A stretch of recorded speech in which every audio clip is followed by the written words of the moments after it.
반갑습니다. 네, 우리 옆 사람한테 잘 오셨습니다. 이렇게.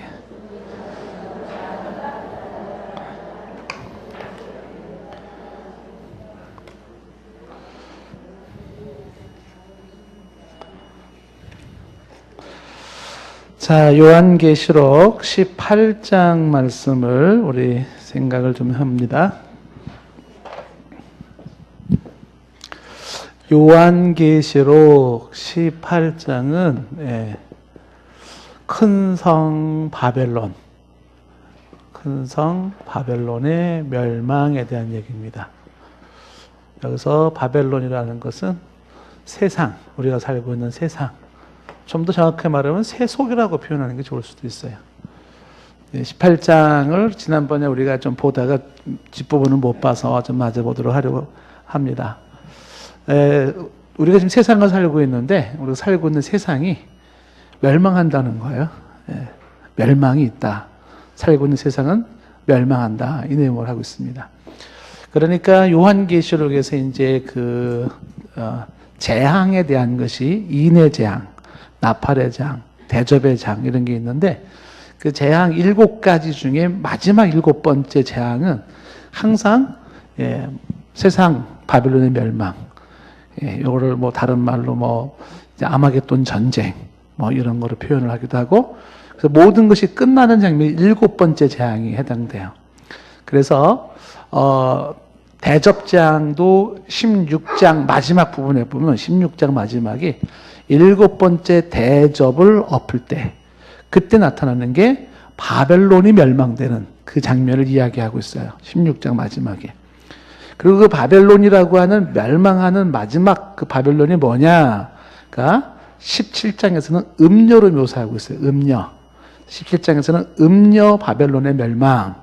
그리고 이제 18장에서는 큰 성 바벨론의 멸망. 이렇게 말하고 있어서 16장 끝에 있는 마지막 7 대접의 재앙인 바벨론의 멸망을 17장과 18장에서 좀 더 자세하게 보여주고 있는 것입니다. 그래서 마지막에 세상이 대체 어떤 세상이길래 왜 그리고 어떻게 멸망하나 하는 장면을 보여주면서, 이 세상에 대한 멸망은, 이것은 세상에 대한 멸망은 다른 말로 말하면 뭐를 의미하는 거냐면 이제는 영원한 세상의 시작을 의미하는 것이에요. 그러니까 어둠에 끝날 때, 어둠이 끝이다라는 것은 그 다음에는 광명의 시작을 의미하는 거예요. 그래서 마지막 7번째 재앙에서는 세상의 모든 어둠, 죄악, 불의, 악들이 다 멸망되어지면서, 그리고 동시에 이제 전혀 다른 광명의 세상, 영원히 밝은 세상이 주어지는 것을 의미하는 거죠. 그래서 이제 바벨론 마지막 세상의 멸망이 어떠하냐 하는 내용들을 보는데, 자, 18장 1절부터 쭉쭉 복습을 해나가면서 이제 오늘 뒷부분을 좀 보도록 하겠습니다. 1절에 보시면, 2일 후에라는 것은 바로 17장의 그 환상을 본, 그러니까 음녀 바벨론이죠. 그 환상을 본 후에, 그래서 이거는 시간적 순서가 아니라 환상을 본 순서라는 것이었고요. 다른 천사가 하늘에서 내려오는 것을 보는데 큰 권세를 가지고 있었어요. 7번째 재앙이 주어질 때 주어지는 천사예요. 근데 그 천사의 영광이 땅에 환했다. 바벨론의 이제 패망과 함께 주어지는 하나님의 영광을 이제 묘사를 하고 있는 모습이죠. 그러면서 이제 구체적으로 얘기가 나오는 게 2절에 힘찬 음성으로 외치죠.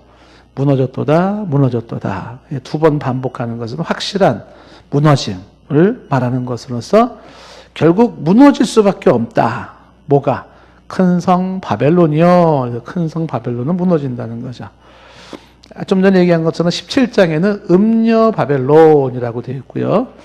음녀 바벨론에서 강조되는 것은 바벨론의 그 추악함을 강조하는 것이라면, 지금 2절에 큰 성 바벨론이요 라고 하는 것은 힘을 자랑하는 바벨론이에요. 이 세상이 아주 대단히 권세가 있는 것처럼 그렇게 큰 힘, 강대국을 말하고 있지 않아요? 그런데 그런 모든 큰 힘을 자랑한다는 바벨론이 무너진다는 거예요. 그러면서 이 큰 성에는 뭐가 가득 차 있냐면 귀신의 처소, 각종 더러운 영들이 모여있는 곳. 지금의 세상이 귀신이 거하는 곳이고 각종 더러운 영이 모인 곳이에요.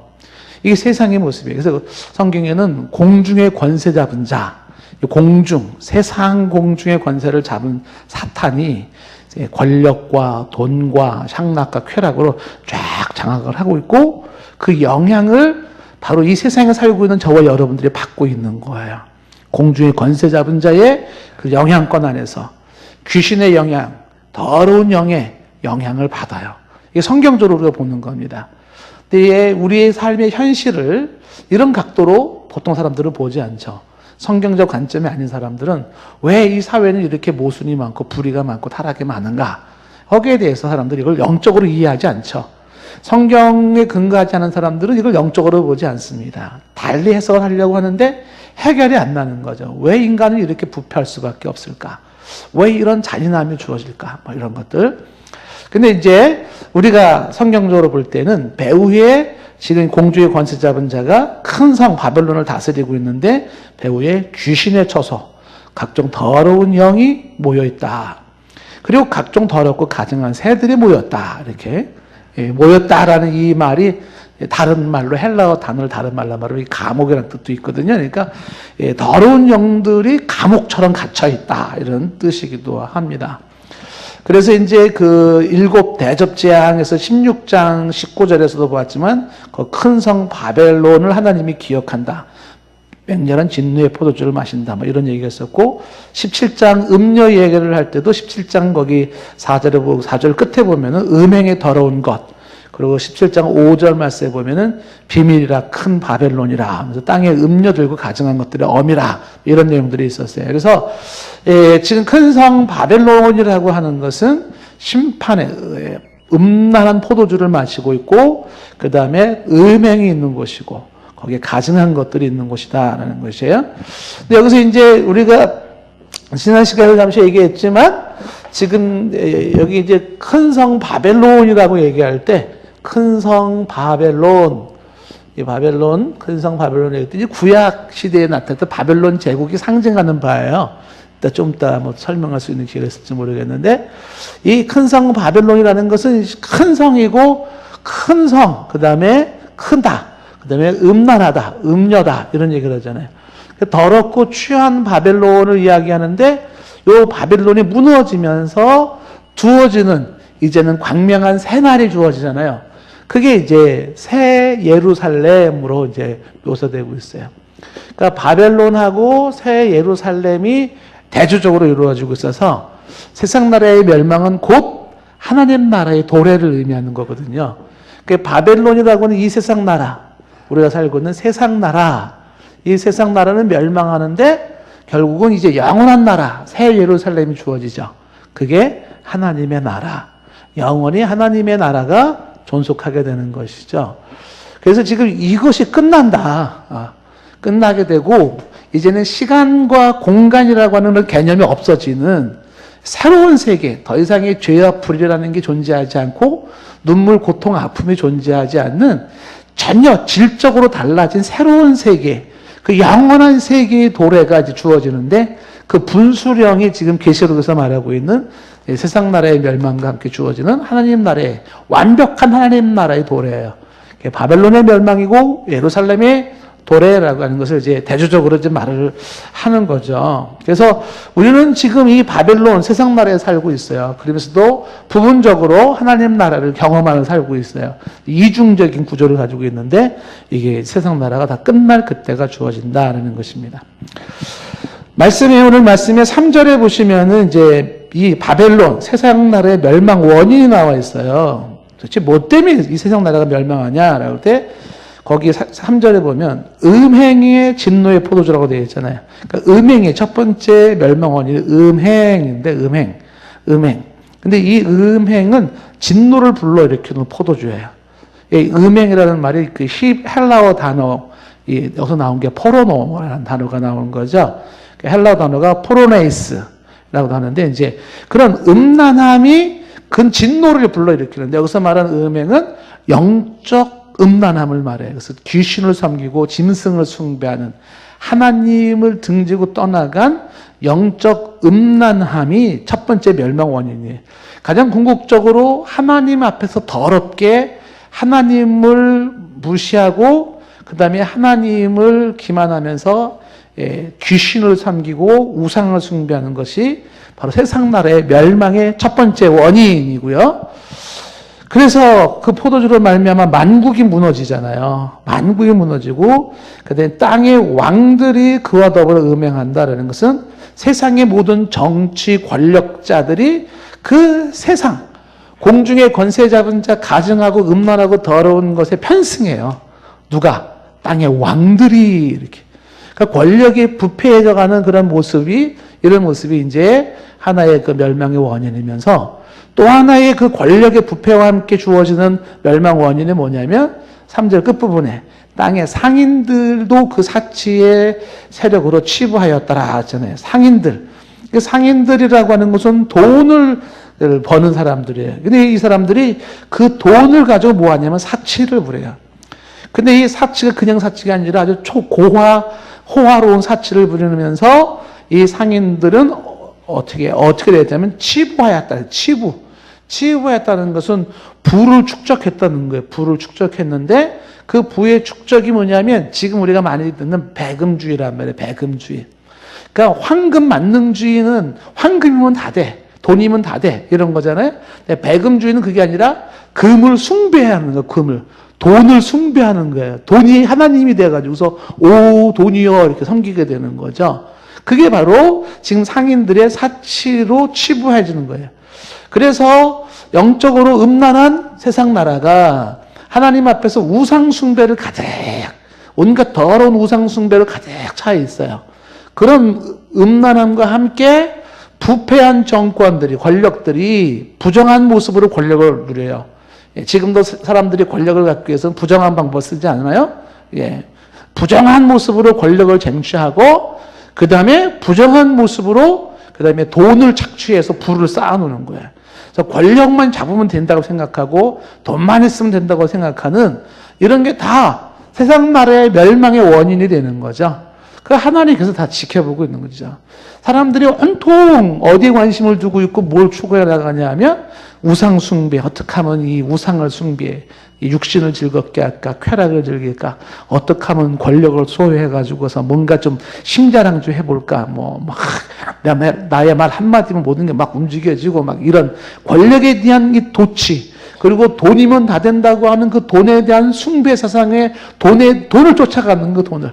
그러면서 사람들은 부정한 방법도 양심도 영혼도 심지어 뒤에 나오지만 몸도 팔잖아요. 자기 몸도.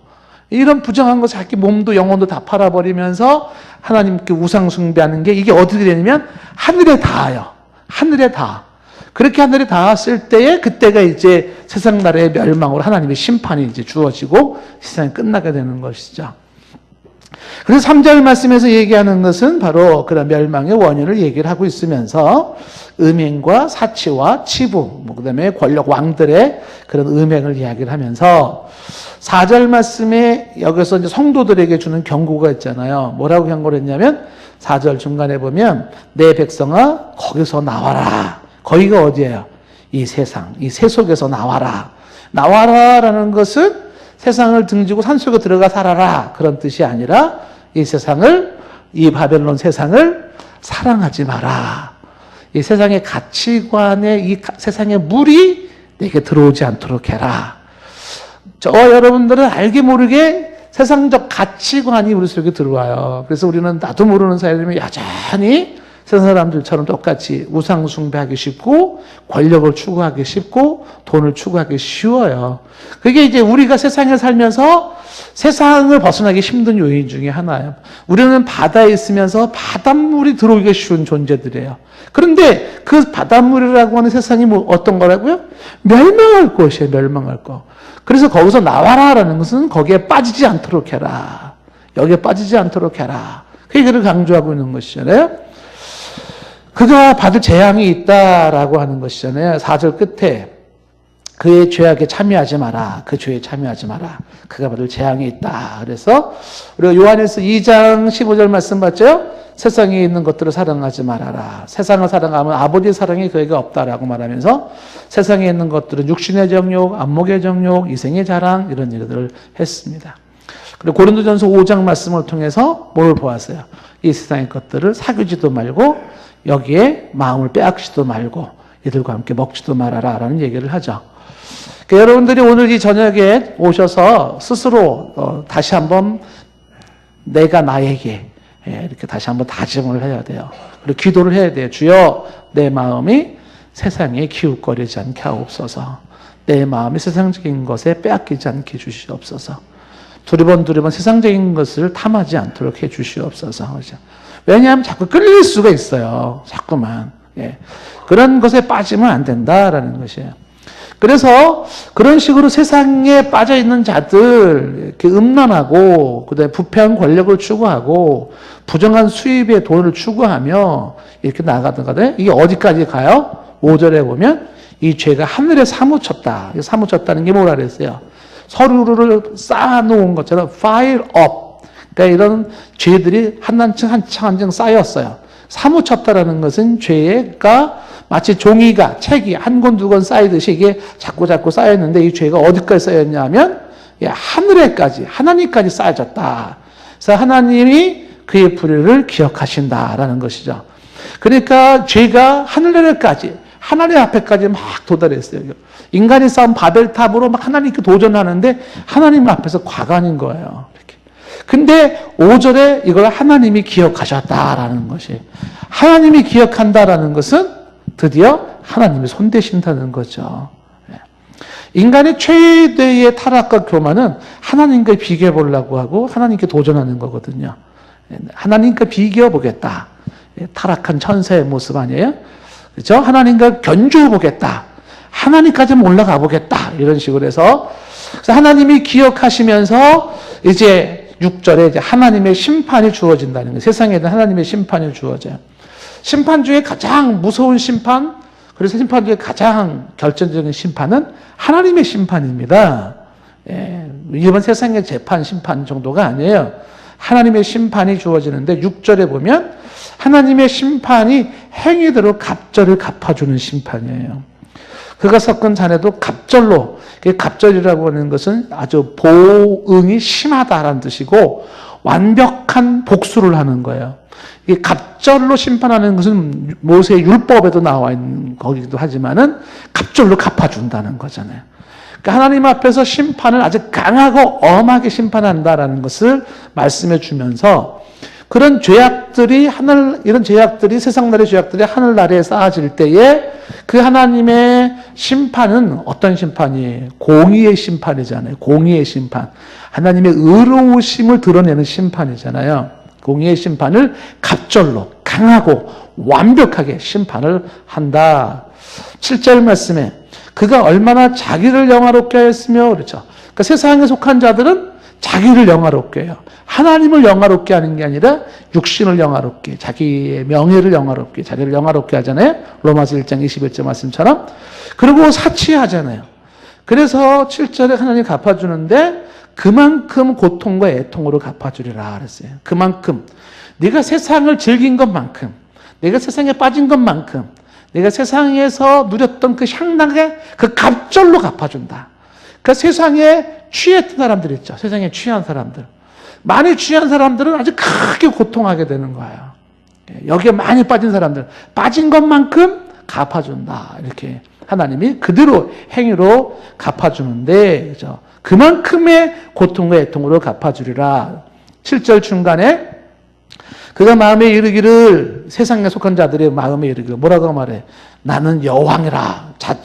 자신은 여왕이라고 말하면서 자기는 그렇게 과부가 아니다. 그런 과부 같은 그런 존재가 아니고 난 여왕이다. 그러면서 결단코 애통함을 당하지 아니하리라 라고 말한다는 거예요. 누가? 세상에 속한 자들이 야, 내가 여왕인데 내가 무슨 애통함이 있어. 무슨 세상에 무슨 심판이 있어. 권력이 있지. 돈이 있지. 그러면 땡이지 뭐가 더 우리가 애통을 당하겠는가 라고 이야기를 하는 그런 교만함이 있다는 거예요. 그래서 세상에 속한 사람들의 특징이 뭐냐면 여전히 부패한 권력과 부패한 재물을 축적하는 사람들, 사치에 빠져있고 향락에 빠져있는 사람들은 뭐를 전제로 하고 있냐면 이런 세상, 이런 삶이 멸망이 없을 거라는 전제를 가지고 있는 거죠. 내가 이렇게 산다고 하는 것이 어떤 심판이, 어떤 멸망이 올까? 안 온다고 생각을 하는 거예요. 마치 여왕처럼 여기면서 이런 애통은 내게 결코 오지 않을 거라고 생각을 해요. 그래서 부어라 마셔라 흥청망청 되는 거예요. 세상에 속한 나라. 근데 이것들이 쌓이고 쌓여서 하늘에까지 상달됐다는 거죠.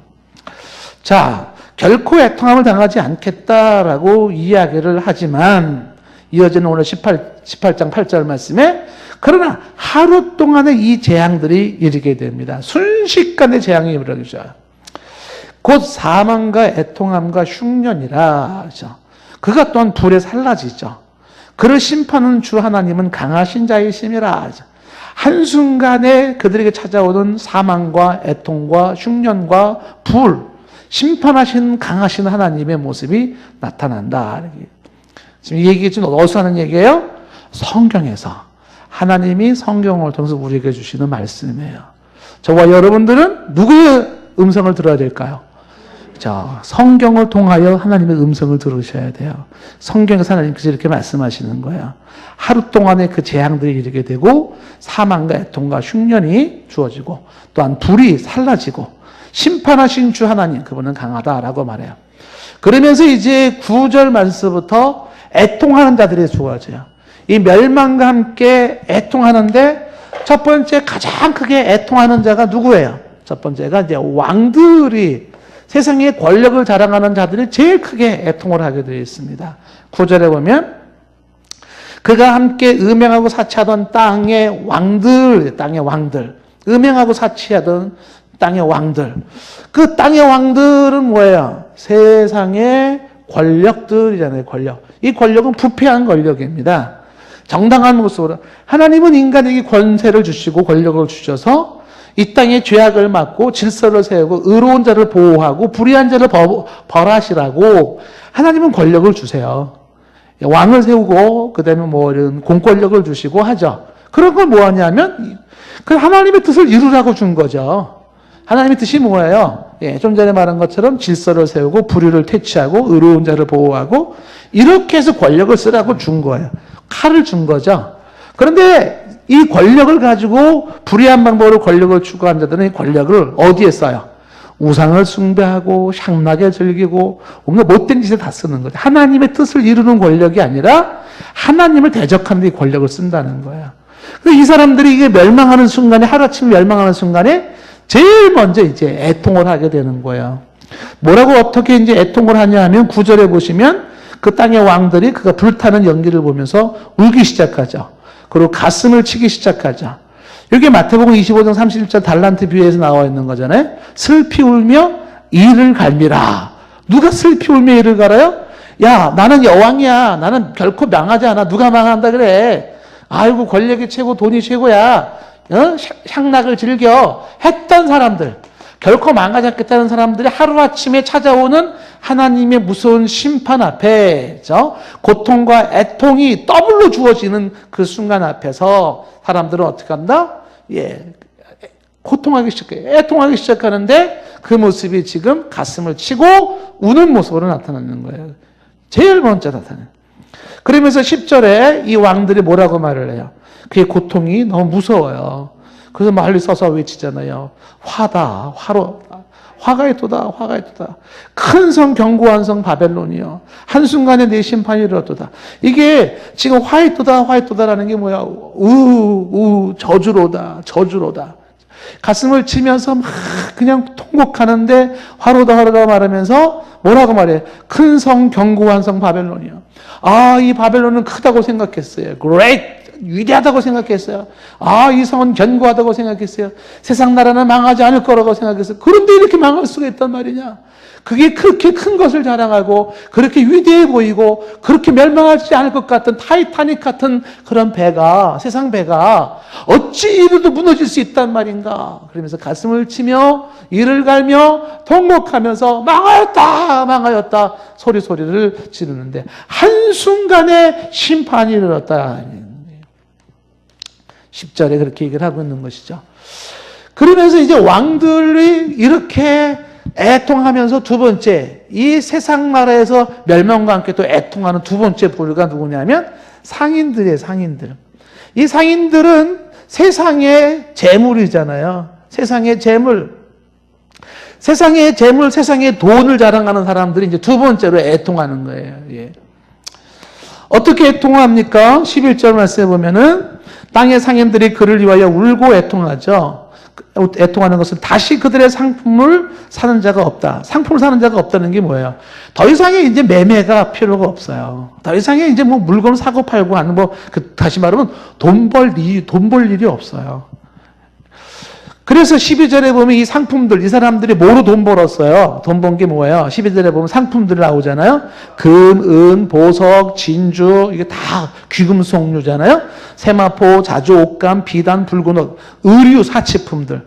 그다음에 각종 향목, 각종 상하 그릇, 값진 나무, 값진 이건 고가란 뜻이에요. 아주 비싼 거. 그런 값진 나무, 구리, 철, 대리석 이게 실내 가구를 가지고 있는 사치품들이에요. 예? 집에 가구가 상하로 되어 있어요. 막 kok보로 상하로 되어 있고 막 얼마나 금은 보석으로 쫙 이것 가지고 돈 번 사람들. 세상에 사치품 가지고 이런 거로 돈 버는 사람들. 이게 매매가 그동안 됐었거든요.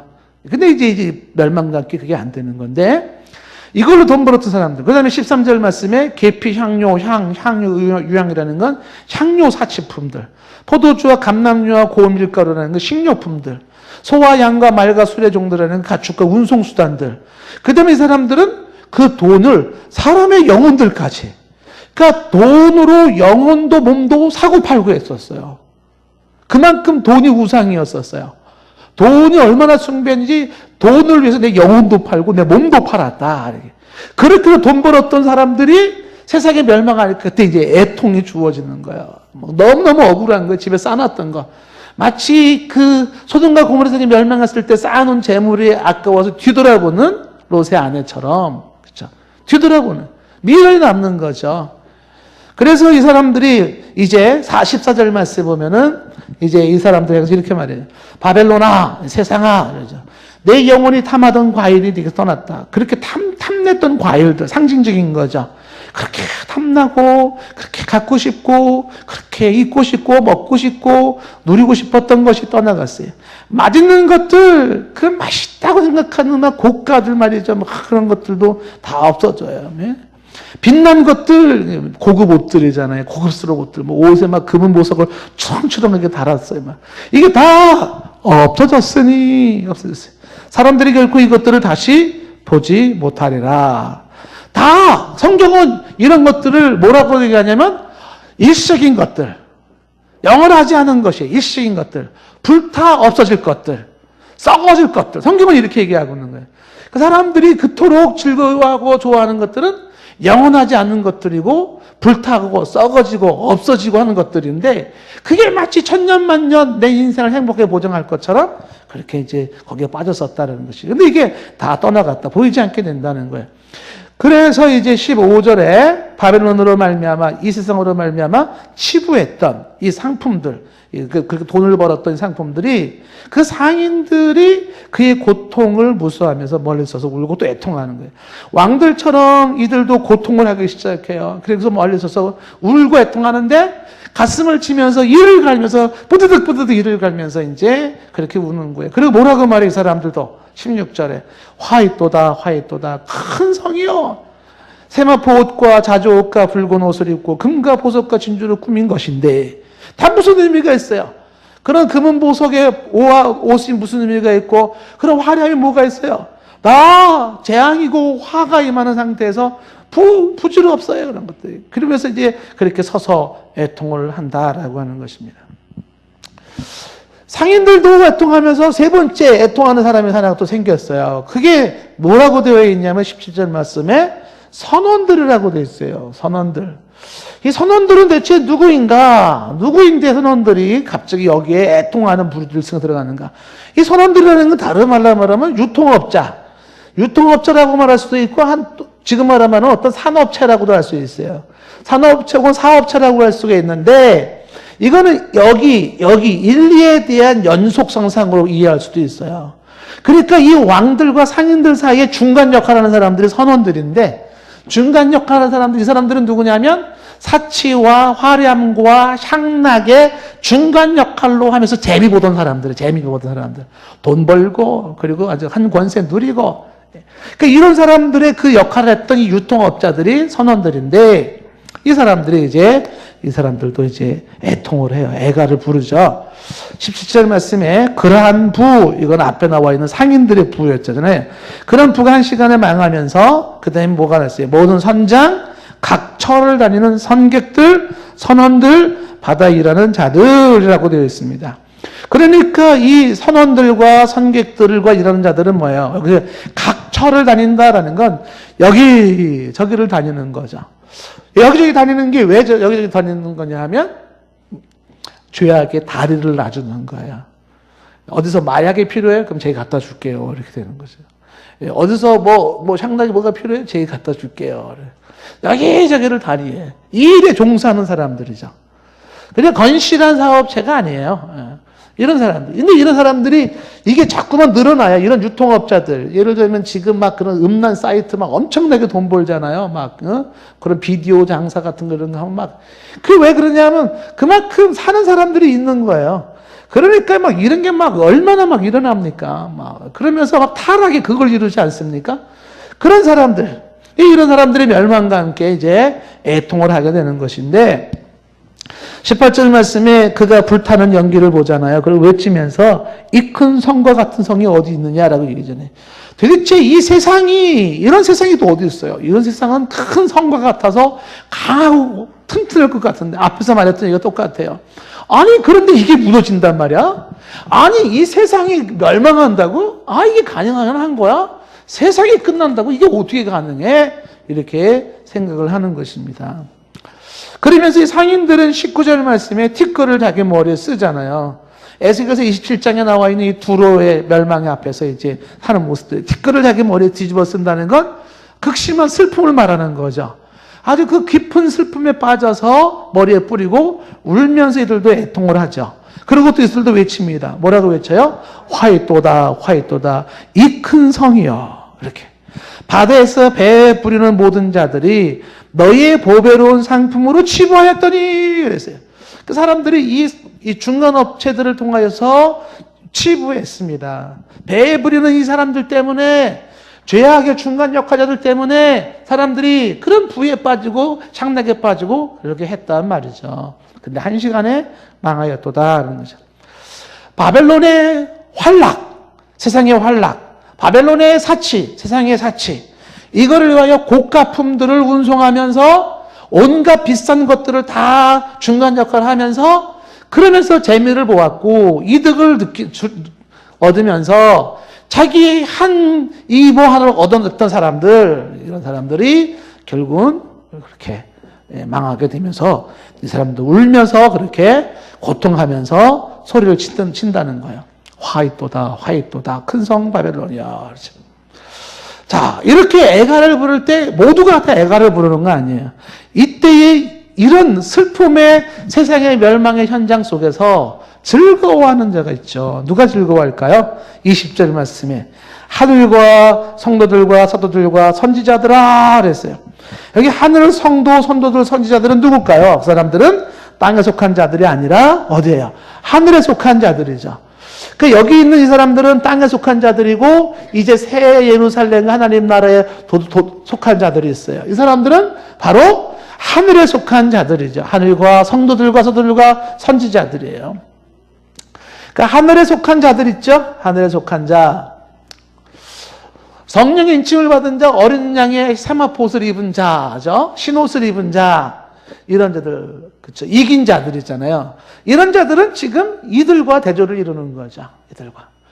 그러니까 이 세상의 것을 즐기는 자들과 하늘의 것을 꿈꾸고 살아왔었던 믿음의 사람들과는 대조적인 건데, 이들의 멸망은 곧 이들에게는 기쁨이에요. 기쁨이에요. 나 너무 치사하지 않아요? 이들이 이렇게 멸망하면 같이 슬퍼하고 아파야 되는 거 아니에요? 그렇지 않죠. 자, 보시면은요, 지금 20절 말씀에 하늘과 성도들과 서도들과 선지자들아, 그로 말미암아 뭐 하라고 되어 있어요? 즐거워하라고 명령을 하고 있어요. 왜? 하나님이 너희를 위하여 그에게 심판을 행하셨습니다. 라고 말하잖아요. 그러니까 너희를 위하여 그들을 심판했다라는 것은 이 세상 날의 심판은 결국 누구를 위해서 이런 심판이 이루어졌어요? 하늘에 속한 자, 이긴 자, 믿음을 가진 성도들을 위한 심판이에요. 성도들을 위한 심판이다라는 거예요. 그래서 성도들은 세상이 멸망할 때 멸망하는 세상을 보고 슬퍼할 것이 아니죠. 혹시 여러분 이 세상이 막 멸망하고 불타지고 막 심판으로 이렇게 무서운 형벌이 주어질 때 막 가슴이 아프고 막 미련이 남아가지고 로세처럼 뒤를 쳐다보는 사람이 있으면요, 그 사람들은 어떤 사람이에요? 세상 것 아직 못 버린 사람들이겠죠. 그 세상에 미련이 많이 남아있는 사람들은 어떻게 돼요? 뭐라고? 권세가 불타지고 없어진다고? 뭐라고? 돈이 없어진다고? 뭐라고? 그 보석이 다 필요가 없어진다고? 집에 내 그 장롱 밑에 거기 금은 그거, 뭐 그게 다 필요 없다고? 뭐 돈이 필요 없다고? 어이구, 큰일 나. 어떻게 하면 좋아? 막, 뭐 포도주잔이 필요가 없고, 막. 그런 사람들, 그 안타까워하는 사람들은 다 뭐예요? 여기 미련이 많은 사람들이잖아요. 성도들은, 진정한 성도들은 그런 것들을 막 심판받을 때 막 안타까워하고 막 미련 두고 그래요, 안 그래요? 지금 고개를 안 흔드시는 분들은 미련을 많이 두실 분들이에요.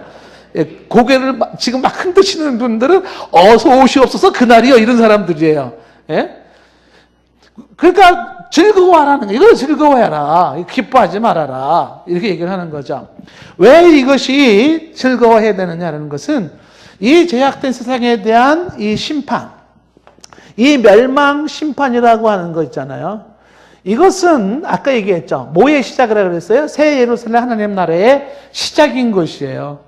다시 말하면 이 멸망의 성도들이, 하나님 속한 자들이 기뻐할 이유는 왜 그래요? 이제 영원한 하나님 나라의 도래가 이루어졌기 때문에 그런 거죠.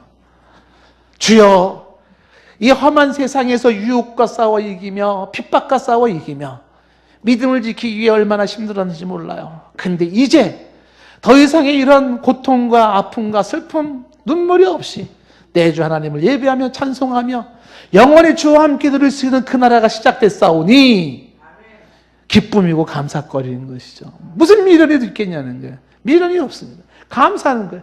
하나님 나라의 영원한 완벽한 하나님 나라의 도래, 그 나라가 임한 것이기 때문이고, 또 이와 같은 것이 기쁜 이유는 왜 그래요? 그것은 의의 승리예요. 역시 하나님 의가 이기는 것이며 선이 이기는 것이며 영이 이기는 것이었습니다. 불의와 죄악이 이기는 것 같았는데, 세상이 이기는 것 같았는데 그렇지 않군요. 하나님 진정한 의를 위해 살아온 사람들에게는 의의 승리가 기쁨인 것이죠. 정의를 위해 살아온 사람은 정의의 승리가 기쁨인 것처럼 그의 기쁨이 있는 거예요. 그래서 즐거워하라라는 것이죠. 그러니까 이 멸망의 날에 기뻐할 자가 누구겠어요? 이 멸망에 속하지 않은 자들. 여기에 속하지 않으려고 그렇게 눈물로 고통으로 애쓰면서 몸부림치며 유혹을 뿌리치고 그런 공격들을 뿌리치면서 나아간 사람들이 있었잖아요. 이런 사람들은 바로 이 날, 끝날이 주어진 이 날은 내 인생의 고통이 끝나는 날이고 더 이상의 갈등과 어려움이 없는 시기이기 때문에 즐거워할 수밖에 없다라는 것입니다. 저와 여러분은 이 세상의 멸망이, 그리고 영원한 주 예수 그리스도의 강림과 함께 영원한 새 나라가 시작되는 그 마지막 순간이 저와 여러분에게는 기쁨의 날이기를 원해요. 네. 기쁨의 날이기를 원합니다. 자, 이 바벨론 세상 나라의 멸망, 최후의 모습을 보시면요. 21절에 최후의 모습이 나와 있어요. 이에 힘센 천사가 큰 맷돌을 들어 바다에 던져 이렇게 말하고 있어요. 그러면서 큰 성 바벨론이 이같이 비참하게 던져져 결국 다시 보지 못하리라 라고 말하죠. 그러니까 21절 말씀서부터 보는 것은 뭐냐면 21절부터 마지막 절까지 나오는 게 뭐냐면 세상 나라의 멸망의 모습이에요. 바벨론의 최후의 모습. 이 바벨론이 최후가 이루어지는데 이 최후의 모습은 어떠할까? 최후의 모습. 이 최후의 모습이라는 건 세상 나라의 최후의 모습이죠. 최후의 모습을 설명할 때 뭐라고 말했냐면 힘센 천사. 이 힘센 천사는 계시록 5장 2절에서도 힘센 천사가 나오고 계시록 10장 1절에서도 힘센 천사가 나오는데 어떤 천사인지 구체적으로 말할 수는 없어요. 그런데 이 계시록 5장 2절이나 계시록 10장 1절에 연결이 있다고는 보지만 한 힘센 천사가 등장되는데 큰 맷돌 같은 것을 들어서 바다에다 던져버리는 거예요. 큰 맷돌을 던져서 바다에 던졌다라는 것이. 이 맷돌을 들어서 바다에 던졌다라는 이 표현이 어디 나오냐면 구약성경 예레미야에 나와요. 예레미야 51장에 가면은 거기에 예레미야 51장의 내용이 뭐냐면 바벨론의 멸망에 대한 예언이 나와요. 예레미야가. 거기 바벨론 멸망에 대한 예언이 나오는데 예레미야 51장에. 그러니까 구약 성경에서 얘기하는 거 지난번에 얘기했죠. 우리가 구약 성경을 바라볼 때는 두 가지 의미를 찾아라. 1차적인 의미가 있고 2차적인 의미가 있다 그랬잖아요. 1차적인 의미는 역사적으로 당시에 예레미야가 바벨론이 실제로 멸망을 하죠. 그 바벨론 멸망에 대한 것을 예언한 것이고 구약 성경에서 2차적 의미는 뭐라 그랬어요? 큰 영적인 의미예요.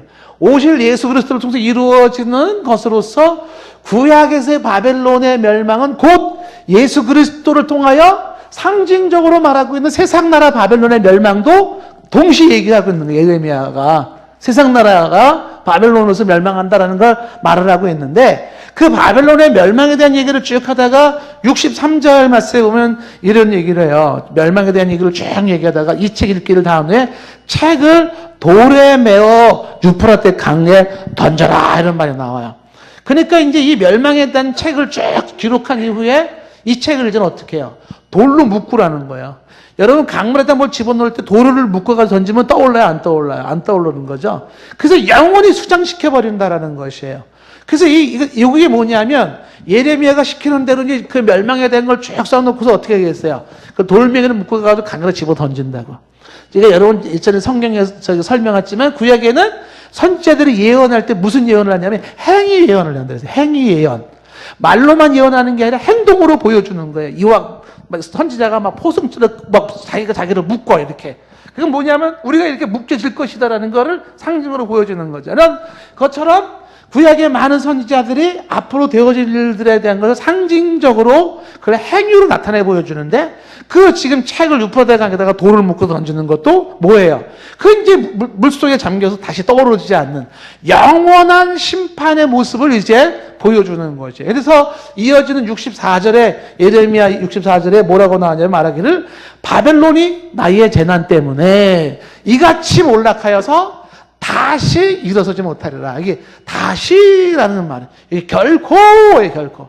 이 바벨론은 결코 일어서지 못해요. 그들이 피폐하리라 하리라. 예레미야 말이라. 그러니까 바벨론이 다시 일어나지 못하는 상징적 표현이 뭐냐면 돌을 묶어가지고 물에다 던져놓는 것이었어요. 바벨론이 다시 일어선다, 못 일어선다? 못 일어선다는 거예요. 제가 말이 막 빨라지니까 못 알아듣죠. 예? 바벨론이 일어선다, 못 일어선다? 바벨론이 다시 일어선다, 못 일어선다, 뭐예요? 이렇게 천천히 해야 되는 건데, 막 마음이 급하죠. 그 바벨론에서 무슨 나? 뭐 이러니까 이제 무슨 말인지 모르는. 알아서 이제 탁 알아듣는 사람이 있어요.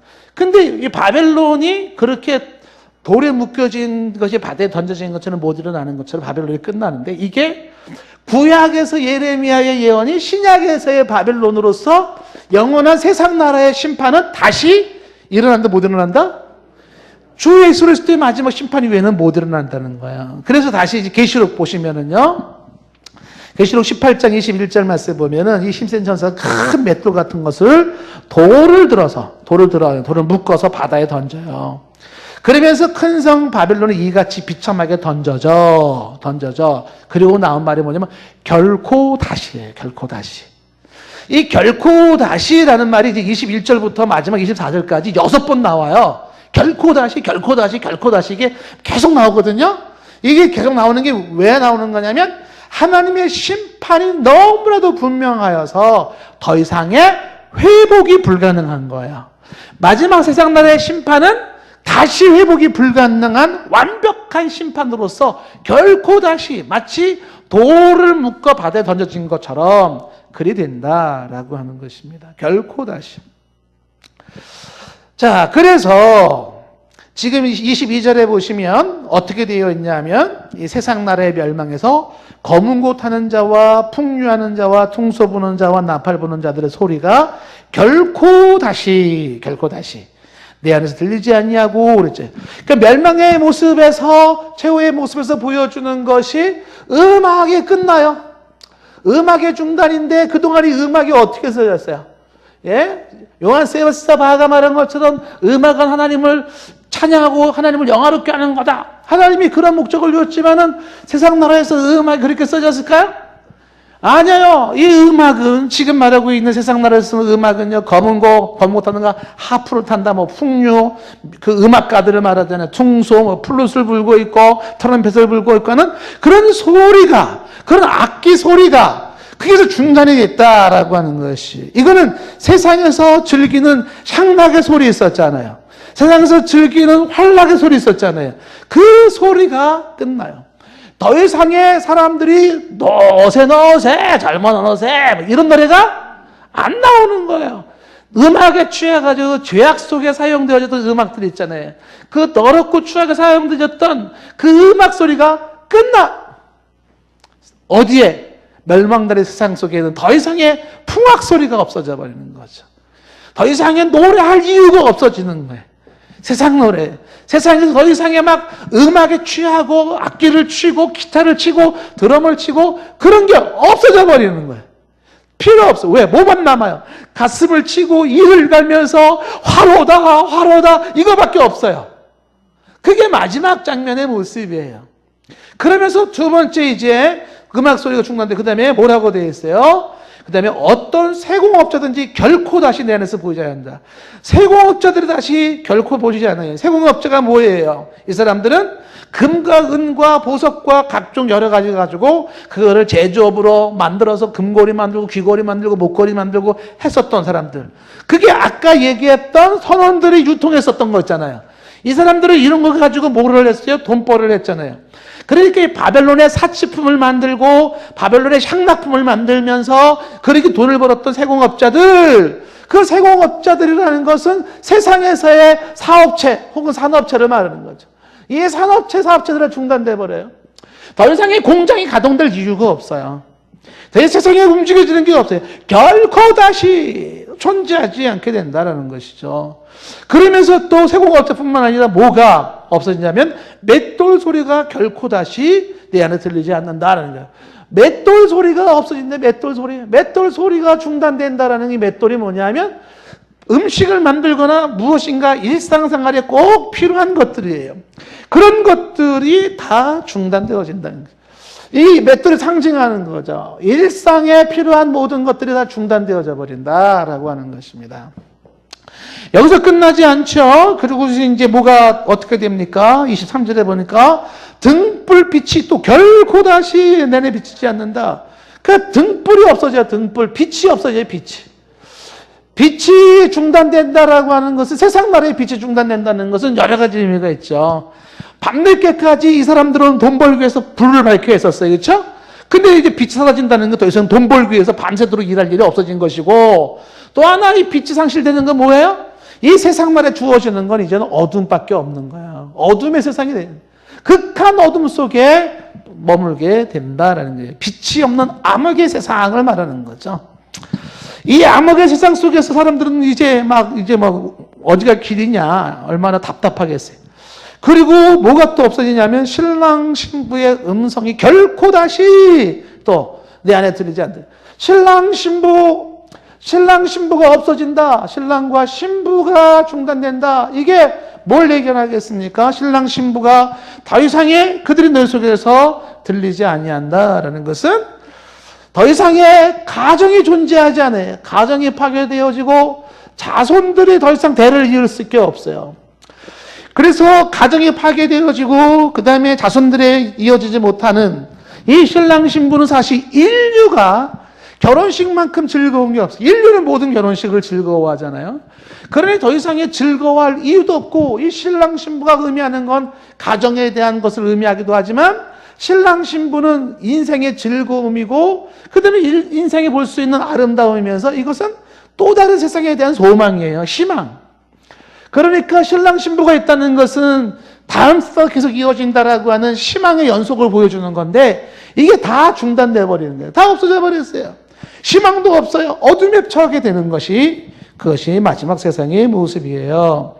왜 이런 일이 있었습니까? 23절 말씀 보니까 거기에 상인들, 치부한 자들이 있어요. 치부한 자들, 돈 자랑하는 자들.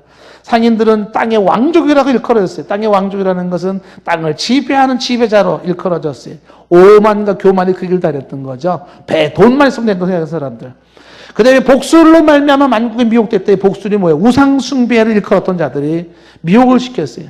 결정적으로 이런 세상이 멸망하기에 결정적인 이유주는 마지막 24절에 뭐 때문에? 선지자들과 성도들의 그리고 및 땅에서 죽임을 당한 모든 자의 피. 이 멸망이 아까 성도들을 위하여서 하늘에 속한 자들을 위해서 즐거워해야 될 거라고 했잖아요. 이것이 결국은 바로 성도들의 피, 성도의 피. 이 세상에서 흘린 성도들의 피, 믿음을 지킨 자들이 흘린 피가 그동안 요한계시록에서 보았죠. 뭐 했어요? 하늘을 향해 호소했잖아요. 여호와여 언제까지입니까? 언제까지 참으시렵니까? 그래서 하나님의 심판이 이 성도들의 피의 호소, 이들의 고통의 간구 소리를 들어서 하나님이 그날을 감하셔서 이 한때 두때 반때의 마지막 심판 때의 교회 시대의 때 그 고난의 시기를 줄여주잖아요. 그날을 줄여서 그날을 감해 주시고서 마지막 심판으로 주 하나님과 함께 심판을 이루시고 그리고 이제 영원한 날을 이루어가는데 그 과정에는 지금도 순교한 자들의 피가 하늘을 호소하고 있어요. 전 세계에서 수많은 사람이 있어요. 엊그제도 어쨌든 말레이시아 북쪽에서 이슬람 선교하던 한 친구가 납치당했어요. 선교사님 너무 안타까워가지고요. 납치당했는데 몸값 요구하고 그래서 고통하고 있는데 그 무슬림들을 선교하겠다고 해가지고서 고통하는데 그렇게 순교하고 죽은 사람들 한두 명이 아니고 오늘도 저와 여러분은 순교자는 아닐지라도 믿음을 지키기 위하여서 이 땅의 주의 나라를 위하여서 애쓰고 수고하는 자들이 있을 거예요. 참 새벽마다 저녁마다 기도하는 사람들 그들의 기도 소리를 하나님이 들으시는 거죠. 세상을 심판하시는 것은 이 성도들의 피를 흘린 세상 기고만장하게 하나님을 대적하며 살았던 세상들 그래서 이들의 피로 인해서 멸망하게 되고 그날이 오게 된다라고 하는 것이 지금 이게 이제 우리가 살고 있는 세상의 마지막 장면인데 이게 내일일지 내년일지는 알 수는 없지만 살고 있는 세상은 어떻게 된다? 결국은 멸망하게 된다는 것이죠. 영원한 것을 위하여서 영원하지 않은 것을 포기하는 것은 결코 어리석은 것이 아니다. 영원한 것을 위하여 성경은 얘기하기를 썩어질 것을 위하여 일하지 말고 썩지 아니할 것을 위하여 일하라. 일시적인 것을 위하여 일하지 말고 영원한 것을 위하여 일하라. 불타가 없어질 것을 위하여 일하지 말고 불타도 없어지지 않을 것을 위하여 일하라고 말씀하고 있어요. 성경적으로 세상을 향한 우리의 가치관이 잘 정립되었으면 좋겠습니다. 기도하겠습니다. 최후 승리를 얻기까지 험한 십자가 붙잡게 하옵소서. 예수님의 이름으로 기도드리옵나이다. 아멘.